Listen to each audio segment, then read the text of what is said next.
Madame, Monsieur, bonjour, bienvenue sur Alizé Télévision pour votre journal de la mi-journée. Nous sommes le samedi 23 juillet 2016. Les jours se suivent et ne se ressemblent pas forcément. Aujourd'hui, pas un chat à Petit Pérou au siège du Crédit Agricole, ni au centre d'affaires de Jarry. Celui-ci n'est d'ailleurs plus bloqué. On se rappelle que l'accès à l'unique agence qui demeurait ouverte depuis le début du conflit avait été entravé dès mercredi. Mais le calme apparent du jour contraste surtout avec l'effervescence de la veille.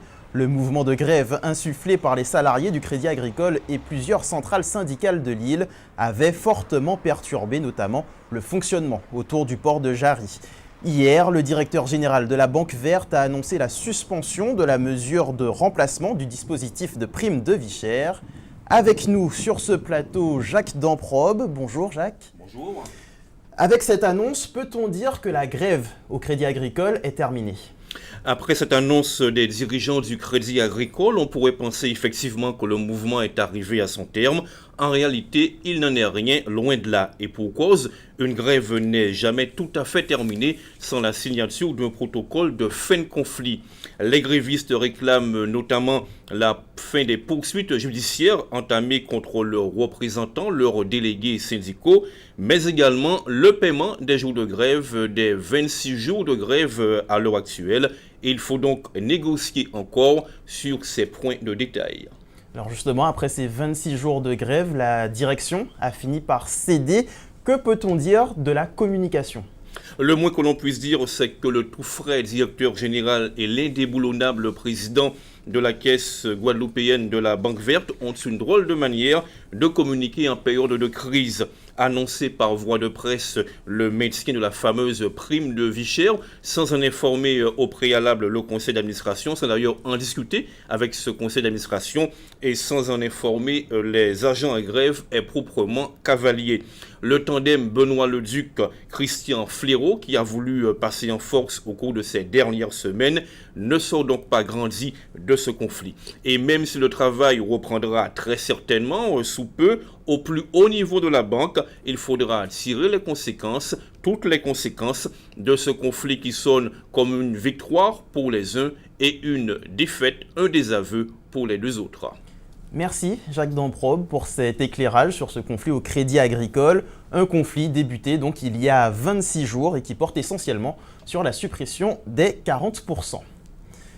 Une cartographie de la contamination au VIH en France a été publiée en début de semaine au cours de la conférence internationale sur le sida qui s'est déroulée en Afrique du Sud. On y apprend notamment que la Guyane, la Guadeloupe et la Martinique figurent en tête de ce classement peu enviable en termes de nouveaux cas rapportés au nombre d'habitants. Plus de précisions avec Muriel Barlagne. C'est la première cartographie régionale de l'épidémie du VIH en France. Elle a été réalisée dans le cadre d'une étude soutenue par l'ANRS France Recherche Nord et Sud, Sida, HIV, Hépatite. Cette étude apporte de précieuses informations, notamment sur le nombre de nouvelles infections par le VIH. Il apparaît que ce nombre ne diminue pas. 7100 nouvelles contaminations sont recensées en 2013, dont plus de 50% seraient survenus dans 3 régions de France. En Île-de-France à 42%, en PACA à 7% et en Rhône-Alpes à 6%. Lorsque l'on rapporte ces chiffres au nombre de personnes vivant dans chaque région, ce sont les départements d'outre-mer qui arrivent en tête. Avec 18 cas pour 10 000 habitants, la Guyane est la plus touchée avant l'Île-de-France, qui comptabilise 4 cas pour 10 000 habitants. Elle est suivie par la Guadeloupe avec 7 cas pour 10 000 habitants. Dans ce classement, la Martinique arrive en 4e position avec 3 cas pour 10 000 habitants.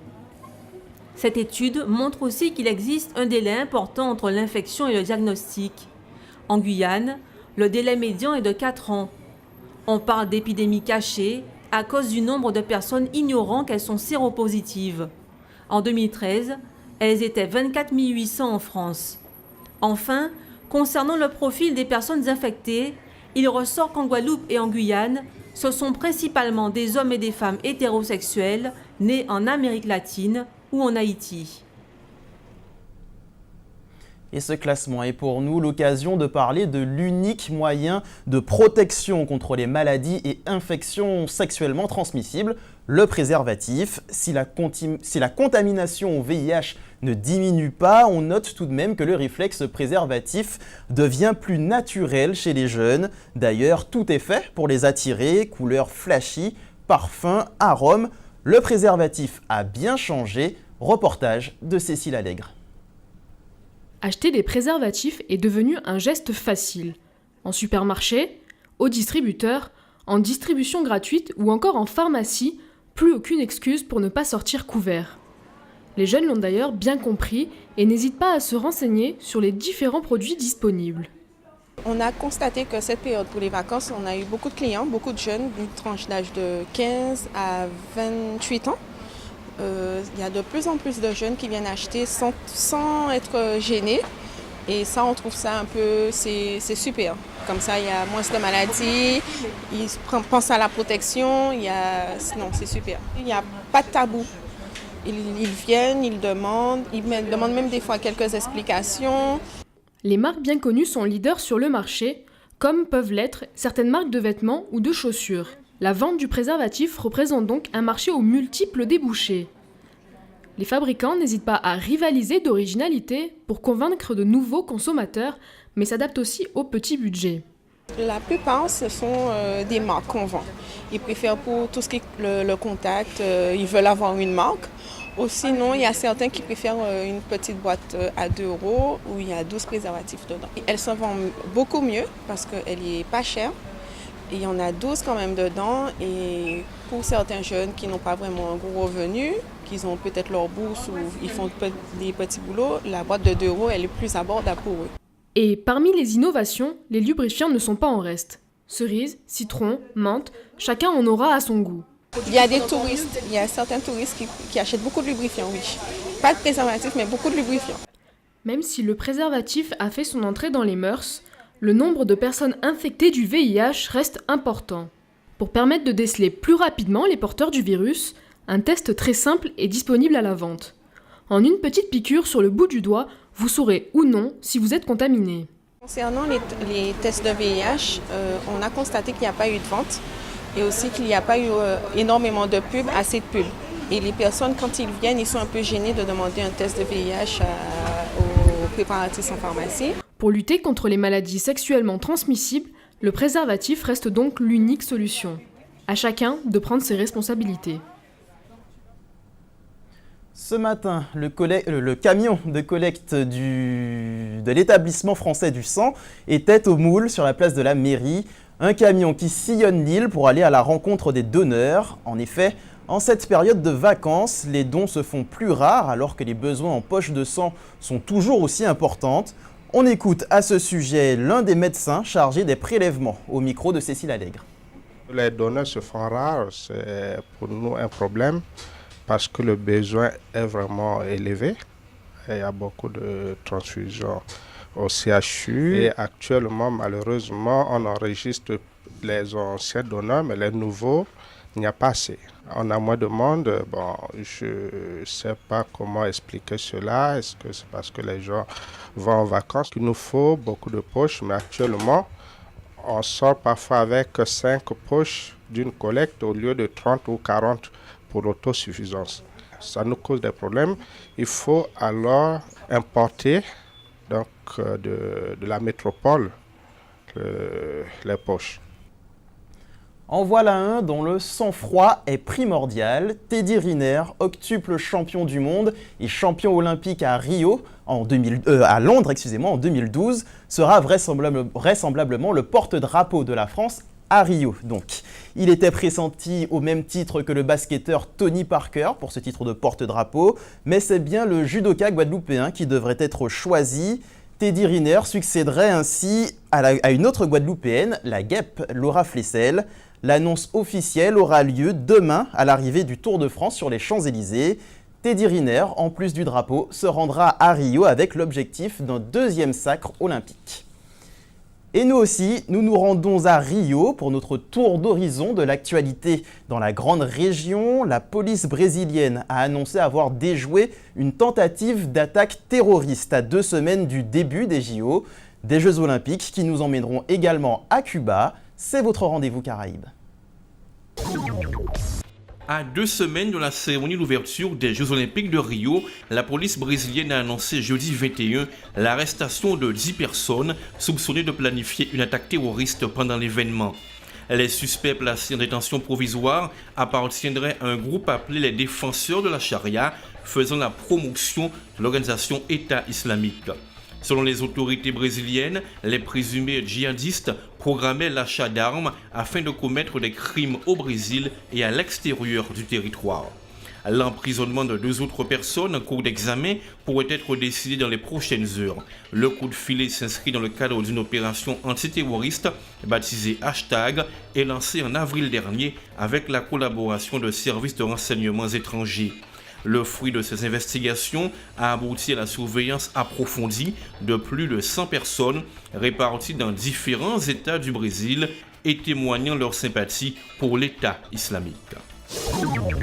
Des baskets montantes à rayures, des vestes rouges et des bermudas pour les hommes, des sandales à talons bobines, des pantacourts et des vestes crème pour les femmes, voilà à quoi ressemblent les premiers vêtements imaginés par Christian Louboutin. Le magicien des escarpins, célèbre pour ses semelles rouges, a décidé de prendre part aux Jeux Olympiques de Rio à sa façon. Le pape du stiletto s'est lancé dans une nouvelle aventure mode en créant les tenues officielles de l'équipe nationale de Cuba. En s'associant à Henri Taille, l'ancien international de handball français, Christian Louboutin a imaginé l'uniforme de gala des athlètes cubains qui vont bientôt s'envoler pour le Brésil. Des tenues d'une élégance à la fois rétro et moderne, dont l'inspiration trouve sa source dans l'histoire sportive des dernières décennies et qui voleront très certainement la vedette aux garde-robes officielles des autres délégations. L'Organisation mondiale du tourisme estime que la Caraïbe pourrait accueillir 25 millions de touristes en 2020 et 30 millions en 2030. En 2015, ce sont près de 24 millions de personnes qui ont visité la région. La zone affiche par ailleurs une croissance de 7% de ses arrivées par rapport à 2014. Pourtant, bien qu'élevé, le nombre d'arrivées de visiteurs dans le bassin caribéen est à mettre en perspective avec les 1,2 milliard de personnes qui ont voyagé en 2015 dans le monde, soit 52 millions de plus par rapport à 2014. La Caraïbe ne capte en réalité que 2% de part de marché dans la compétition touristique mondiale. En outre, au sein de la région, il existe une véritable hiérarchie avec des territoires qui se taillent la part du lion avec 2 à 5 millions de visiteurs comme la République dominicaine, Cuba, Puerto Rico, la Jamaïque ou encore les Bahamas, quand la Guadeloupe ou la Martinique en accueillent moins de 500 000. Daniel Césaire Gédéon est sain et sauf. Le marin-pêcheur a été secouru hier, il était porté disparu depuis lundi soir. L'important dispositif de recherche mis en place par le CROSAG n'avait alors rien donné. L'homme a été retrouvé à bord de son navire Patience par un cargo américain qui faisait route vers le Brésil. La préfecture indique que son rapatriement vers la Guadeloupe est en cours. Autre bonne nouvelle, le randonneur allemand qui s'était perdu en forêt mercredi a lui aussi été retrouvé hier. Il empruntait la trace Victor Hugues entre Petit-Bourg et Matouba, alors même que la Guadeloupe était placée en vigilance jaune pour pluie et orage. Le dispositif de recherche a été mis en place dès jeudi et c'est finalement hier qu'il a été repéré par un hélicoptère de la gendarmerie au-dessus de Carmichael. Si je vous proposais de venir dormir chez vous, quelle serait votre réaction ? Eh bien, Kevin a tenté l'expérience. Il a parcouru la Guadeloupe avec 1 euro dans la poche et sa guitare sur le dos. Le jeune chef d'entreprise est parti à la rencontre de la population. Il est revenu donc de cette aventure et il nous la conte en chanson. Regardez plutôt ce reportage d'Éric Pommier. Bonjour Guadeloupe, je vais te raconter mon histoire. Bonjour Guadeloupe, je vais te raconter mon histoire. Je suis Kevin et je salue Guadeloupe. Guada.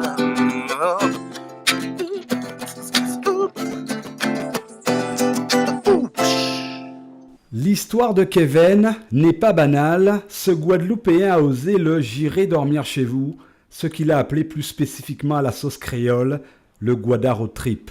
J'ai fait le Guada Road Trip, c'est juste pour trouver l'inspiration pour une chanson sur la Guadeloupe. Qu'importe en fait, qu'importe le retour d'expérience que j'aurais eu, il était bon, il pas été bon, j'aurais dit les choses telles qu'elles auraient été. Là en fait, j'aime le dire, j'ai pris une belle calotte parce que la Guadeloupe en fin de compte a été généreuse, la Guadeloupe a été merveilleuse, la Guadeloupe a été amour. Donc je vais la voir de plus haut. Le voilà alors transformé en baroudeur des temps modernes, seulement avec 1 euro en poche, et bien sûr l'élément fétiche de son aventure, sa fameuse guitare. Un périple qu'il a commencé en août 2015, avec qu'une pensée en tête, rencontrer des gens et juger de leur générosité. L'idée du road trip n'a germé que 2 semaines avant le jour J. Le 15 août en effet, Kevin quittait son foyer, femme et enfant pour une aventure, en solitaire hors du commun, parti pour l'aventure, vers l'inconnu.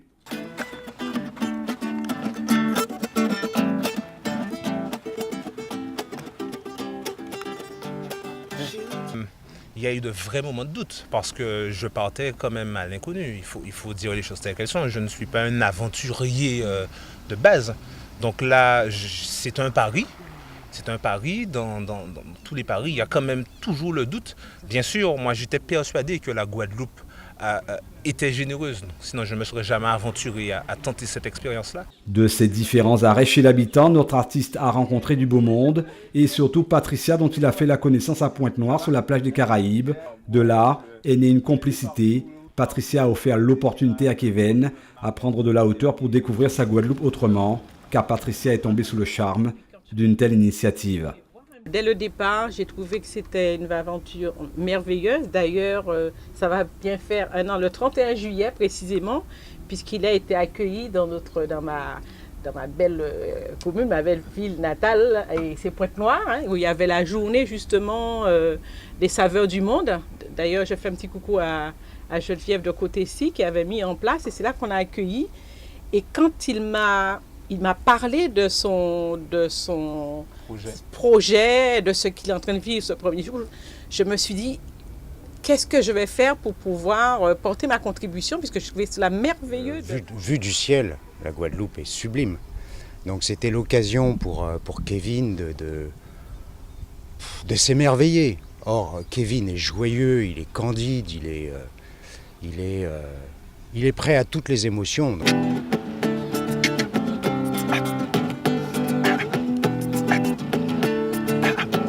Partir pour vivre une belle histoire. Partir, pour ce chef d'entreprise, un cadeau qu'il offre généreusement à la Guadeloupe, cette Guadeloupe, comme il dit, qui lui a tant donné. Mais elle m'a offert de l'amour. Elle m'a offert un toit, à manger, des conseils. Elle m'a appris sur moi-même. 1 an est passé, Kevin a mûri, voit son pays autrement, avec maintenant une aventure qu'il a menée jusqu'au bout. Imaginez tous les souvenirs de rencontres exceptionnelles. Certaines l'ont marqué. Le meilleur souvenir, c'est que la Guadeloupe sait surprendre agréablement. Pour moi, c'est tout. Les bonnes choses ont une fin, mais Kevin n'a pas voulu s'arrêter en si bon chemin. L'aventure continue. Le 31 juillet, ce graphiste de profession invite la population à son fameux showcase aux Hills, à la digue de la Marina à 19h. Objectif, partager son aventure en toute intimité. Une invitation qui vous coûtera 1 euro. Une bien belle aventure de Kevin, contée par Éric Pommier. Quelques mots sur la météo de cet après-midi. Des averses sur le sud Basse-Terre et un temps nuageux avec quelques averses possibles sur le reste de l'archipel, à l'exception des Saintes où seul le soleil devrait être au rendez-vous. C'est la fin de cette édition. Dans un instant, votre émission Maison à vendre, suivie de Recherche appartement. Quant à moi, je vous retrouve ce soir à 19h pour un nouveau point sur l'actualité locale et régionale. Bon appétit si vous passez à table et excellent après-midi sur Alizé Télévision.